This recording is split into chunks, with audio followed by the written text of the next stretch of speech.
हजुर, यन्त्र दुध चक्रिका तथा भटभटे वाहनसँग सम्बन्धित केही गजब प्रकारका शब्दहरू छन् जुन हामी दैनिक जीवनमा प्रयोग गर्छौँ। के भनिँदो रहेछ है त नेपालीमा? जस्तै अब हामी हेलमेट भन्छौँ, हेडलाइट भन्छौँ, लेगार्ड भन्छौँ, मडगार्ड भन्छौँ, tyre, tube, backlight, fuel tank, kick start इत्यादि शब्दहरू प्रयोग गरेका हुन्छौँ। यसको नेपाली के रहेछ त? सम्पूर्णमा हार्दिक स्वागत छ।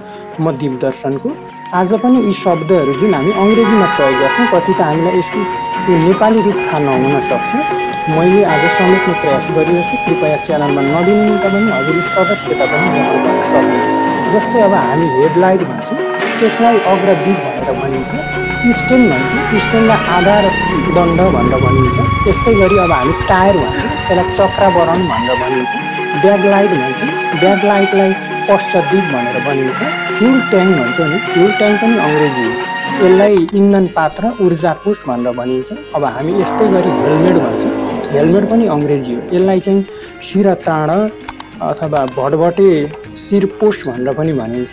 यस्तै गरी अब हामी किक स्टार्ट भन्छौँ, यसलाई चाहिँ पाउ प्रवर्तक यन्त्र भनेर पनि भनिन्छ, किक स्टार्टलाई। अब यस्ता विभिन्न शब्दहरू छन्। मैले अघिल्लो चरणमा पनि समेट्ने प्रयास गरेको छु। आगामी समयमा पनि म यसका अन्य पाठ पूर्जाहरू, संयन्त्र, यस विधासँग सम्बन्धित अन्य शब्द पनि समेट्ने प्रयास गर्नेछु। सम्पूर्णको जय।